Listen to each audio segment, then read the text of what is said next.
Black hole अंतरिक्ष उत्साही और आम जनता दोनों के लिए सबसे लोकप्रिय और आकर्षक विषयों में से एक है, लेकिन वे समझने में सबसे जटिल और कठिन विषयों में से एक भी हैं समस्त भौतिकी में। उनके बारे में अनगिनत विज्ञान कथा फिल्में बनाई गई हैं।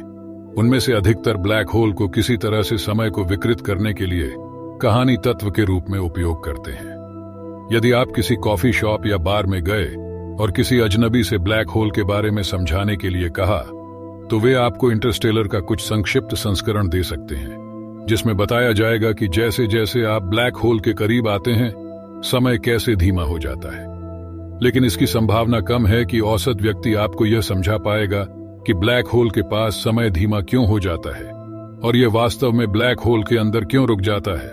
और यही यह वीडियो है। इसके अंत तक आपके पास ब्लैक होल की अधिक स्पष्ट और सरलीकृत समझ होनी चाहिए। इसलिए यदि कोई यादृच्छिक व्यक्ति बार या कॉफी शॉप में आपके पास आता है, तो उम्मीद है कि आप कुछ महीनों का समय बर्बाद कर पाएंगे। पहली बात जो आपको जानना आवश्यक है वह यह है कि ब्लैक होल वस्तुएं नहीं हैं, भले ही उन्हें अक्सर अंतरिक्ष में तैरते हुए विशाल काले गोलाकार गेंदों के रूप में चित्रित किया जाता है। ब्लैक होल ऐसी चीजें नहीं हैं जिन्हें आप आवश्यक रूप से छू सकें, बल्कि वे अंतरिक्ष समय की अत्यधिक विकृति का परिणाम है, और इस विकृति के कारण भौतिकी में कुछ बहुत ही अजीब चीजें घटित होने लगती हैं। ब्लैक होल स्वयं इतने अजीब होते हैं कि यदि उनके अस्तित्व की व्याख्या करने के लिए ठोस गणित नहीं होता और अंतरिक्ष समय पर प्रभाव, साथ ही उस गणित का समर्थन करने के लिए निरंतर और नए अवलोकन सामने आ रहे हैं, हम ब्लैक होल को केवल विज्ञान कथा कथानक उपकरण से अधिक कुछ नहीं मानेंगे। लेकिन वे वास्तव में बहुत वास्तविक, बहुत खतरनाक हैं, और वे बहुत बहुत बड़े हो सकते हैं। वैसे ब्लैक होल सभी आकारों में आते हैं। उनमें से कुछ परमाणु जितने छोटे होते हैं, लेकिन वे ब्लैक होल अपने आकार को बनाए रखने के लिए बहुत छोटे होते हैं।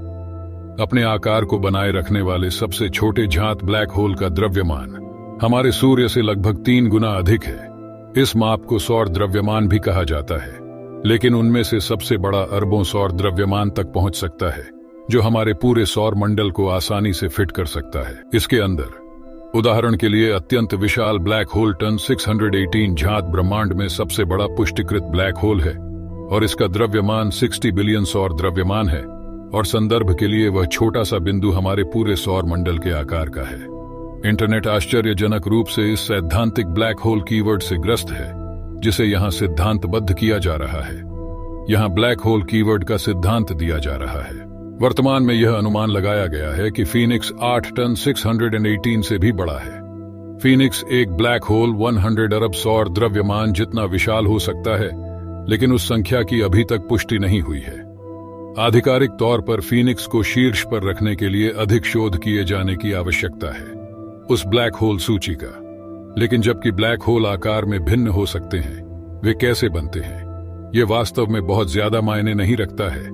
वे मूल रूप से 2 तरीकों में से एक में बनते हैं। या तो बहुत अधिक सामग्री किसी तारे के ढहने के दौरान उसके मूल में खींच ली जाती है, या एक न्यूट्रॉन तारा पर्याप्त रूप से प्राप्त हो जाता है। सामग्री का द्रव्यमान लगभग 2 से 3 सौर द्रव्यमान से अधिक होना। हालांकि उन 2 उदाहरणों में कुछ भिन्नता है। ब्लैक होल का निर्माण हमेशा इन 2 श्रेणियों में से एक में आता है। ठीक है, तो अब जब हमने ब्लैक होल के बारे में कुछ बुनियादी तथ्यों और समझ के बारे में बात कर ली है, तो आइए वास्तव में अजीब चीजों पर आते हैं। ब्लैक होल में समय पूरी तरह से रुका हुआ क्यों प्रतीत होता है? यह कल्पना करने का सबसे आसान तरीका है कि ब्लैक होल अंतरिक्ष को कैसे प्रभावित कर सकते हैं। एक बहुत बड़े और वास्तव में गहरे सर्कल के बारे में सोचें। एक सर्कल इतना गहरा कि आप इसका तल नहीं देख सकते हैं, और आप पूरी तरह से आश्वस्त नहीं हैं कि इसका कोई तल भी है या नहीं। बिल्कुल, यह प्रभावी रूप से वही है जो ब्लैक होल अंतरिक्ष के ताने बाने के साथ कर रहे हैं। गुरुत्वाकर्षण बल इतना विशाल और केंद्रित है कि यह अंतरिक्ष में इतनी गहराई तक भारी गिरावट का कारण बन रहा है कि यह बिना किसी अंत के क्रमिक खड़ी ढलान वाला एक सर्कल प्रतीत होता है। हम भौतिक रूप से अंतरिक्ष में उस डुबकी को नहीं देख पाते।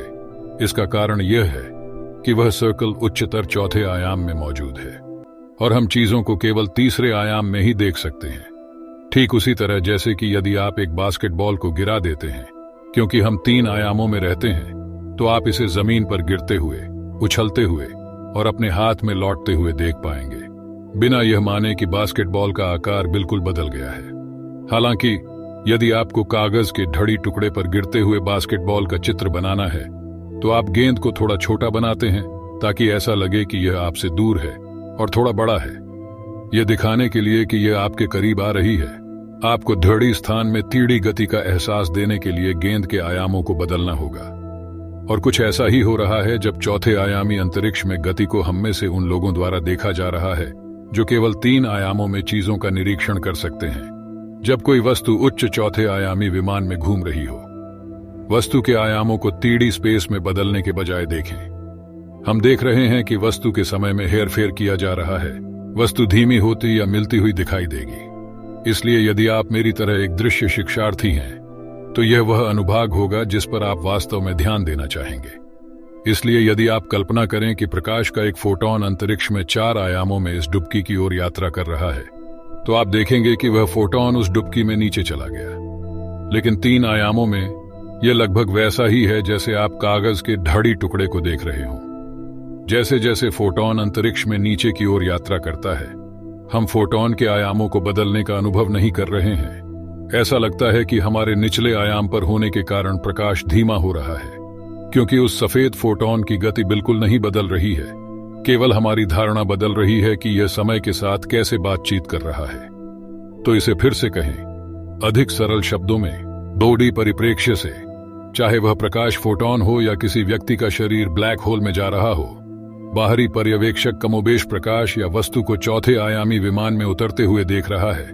ब्लैक होल में गिरने वाली प्रकाश या वस्तु की गति बिल्कुल नहीं बदली है, लेकिन इस घटना को 3 आयामों में देखने वाले बाहरी पर्यवेक्षक को ऐसा प्रतीत होता है जैसे ब्लैक होल के अंदर की चीज धीमी हो रही है।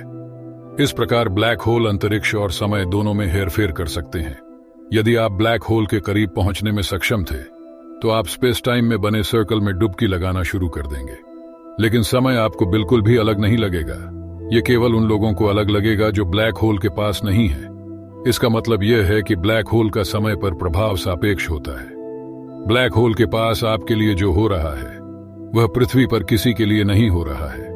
उन्हें ऐसा लगता है कि आप धीमी गति से चल रहे हैं, लेकिन आपको ऐसा लगता है कि वे तेज गति से आगे बढ़ रहे हैं। तो ब्लैक होल के पास समय धीमा हो जाता है। क्या यह अंततः ब्लैक होल के भीतर किसी बिंदु पर रुक जाता है, या क्या यह इतनी धीमी गति से चलता है कि ऐसा प्रतीत होता है जैसे यह रुक गया है? खैर, एक बार जब आप ब्लैक होल के घटना क्षितिज पर पहुंच जाते हैं तो यह वह बिंदु होता है जहां गुरुत्वाकर्षण इतना अधिक होता है कि अंतरिक्ष प्रकाश की गति से घूम रहा है। यहीं पर समय के बारे में हमारी धारणा रुक जाती है, क्योंकि उस प्रकाश की गति निरंतर होती है। यदि अंतरिक्ष प्रकाश के समान गति से घूम रहा है तो बाहरी पर्यवेक्षक को यह प्रतीत होगा कि प्रकाश घटना क्षितिज के पार एक ठहराव पर है। कोई वापसी का बिंदु नहीं है, और ब्लैक होल जरूरी नहीं कि समय रुकता है, बल्कि जहां समय रुकता है। और मैं इस पर अधिक जोर नहीं दे सकता। समय के धीमा होने या रुकने की यह धारणा सापेक्ष है। यदि आप किसी तरह ब्लैक होल के घटना क्षितिज के पार जाने में जीवित रहने में सक्षम होते तो आपको समय बीतने का कोई अलग अनुभव नहीं होगा। लेकिन एक बाहरी पर्यवेक्षक के लिए, अगर वे किसी तरह आपको ब्लैक होल के अंदर देखने में सक्षम थे तो आप ऐसे दिखेंगे जैसे आप हमेशा के लिए समय में जमे हुए थे। और यह सब इसलिए क्योंकि स्पेस टाइम प्रकाश की गति से चल रहा है। और ध्यान रखें कि यह सब एक बहुत ही जटिल विषय का अत्यधिक सरलीकृत संस्करण है, जिसमें कुछ बहुत ही जटिल गणित भी शामिल है। निस्संदेह शैतान विवरण में है। इस मामले में शैतान ब्लैक होल है, लेकिन उम्मीद है कि इससे आपको ब्लैक होल क्या है और ब्रह्मांड और अंतरिक्ष समय पर इसके विनाशकारी प्रभावों की थोड़ी बेहतर समझ मिली होगी। तो अगली बार जब कोई इंटरस्टेलर या सामान्य रूप से ब्लैक होल के बारे में बात कर रहा हो तो आपके पास बातचीत में जोड़ने के लिए कुछ और गहराई होगी। और अगर आप लोगों को इन सब चीजों में दिलचस्पी है तो एस्ट्रोवर्स को सब्सक्राइब करें।